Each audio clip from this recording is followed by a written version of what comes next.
Building an arsenal is both easier and more difficult than it seems like, depending on your level of knowledge and experience, and just by digging a little bit deeper into the topic itself. There's a huge number of bowling balls out there, and even if you stick to one brand, it can be difficult to understand the ball tech, to make sure that you're buying the right stuff in the first place. So this is going to be a several-part series to help you understand your options. Coverstocks may be the most widely misunderstood factor out there, so we're going to start there. Small monologue / disclaimer here to cover some bases before we get into it, that you're going to hear a lot of videos going forward. Yes, I have an outline that I'm going to be reading from occasionally, but I think you'd prefer to have somebody prepared for what they're talking about rather than just kind of shooting from the hip. So I do have some points and notes to work from. But I'll expand on them as we go rather than just kind of dry reading off a script like I'm doing right now. Also, please note my sponsors and the wealth of resources I have linked to the description, things to help both you and me make this whole bowling thing a little bit easier.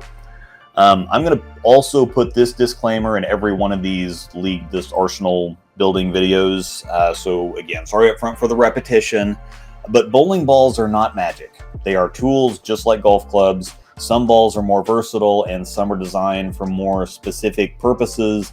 Certain types of balls work better for certain styles on certain conditions. The most popular balls typically end up being the balls that are effective for a wider variety of bowlers on a wider variety of conditions in a wider variety of situations.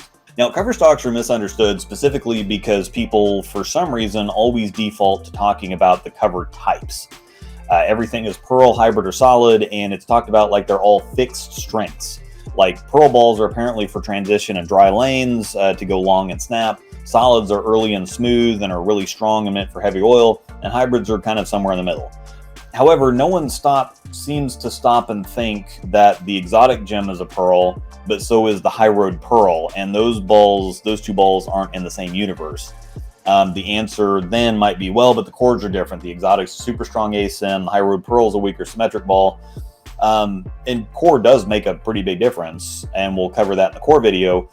But how about two pearl balls with similar cores like the exotic and the virtual energy blackout? Both pearl, both very strong asymmetric cores, but the exotic is significantly earlier and slower than the Vibo, which is very clean and sharp. Solids and hybrids are the same way. Just because the Hustle Rip is a solid doesn't mean it's automatically strong, early, and smooth. It's actually pretty weak, clean, and flippy. People then might say, well, but that's the polish. A solid is supposed to be sanded, and we'll, of course, talk about this more in the surface video. But take the gem and the absolute power. Both have strong asymmetric cores, but the gem cover is significantly stronger, and if you put a gem and a power at the same surface, the gem is still going to be significantly earlier and stronger. The point of having the different types at different strengths is to create different combinations of strengths and shapes to give you more variation in your choices. So when you say, I need a pearl ball, or I need a solid ball, or I need a hybrid ball, you're actually not saying anything at all. It's completely meaningless by itself, because what you're actually saying is, I need this specific reaction that I think that this type of ball gives me. If you say I need a solid ball, you're talking about both a gem and a Hustle Rip at the same time, and that doesn't make sense. So if you say I need a pearl ball, you're talking about, again, the exotic gem and the high road pearl at the same time, so on and so forth.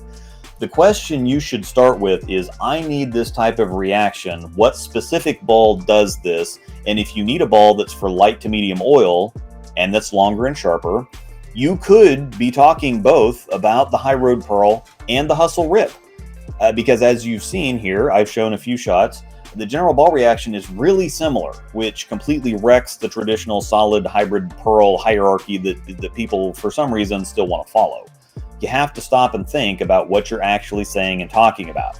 And once you understand what you're talking about, you can start legitimately building an arsenal. So in the next part, we're going to talk about cores and layouts and the roles that they have to play. Once again, remember everything in the description. Thanks for watching, and may the strikes be with you.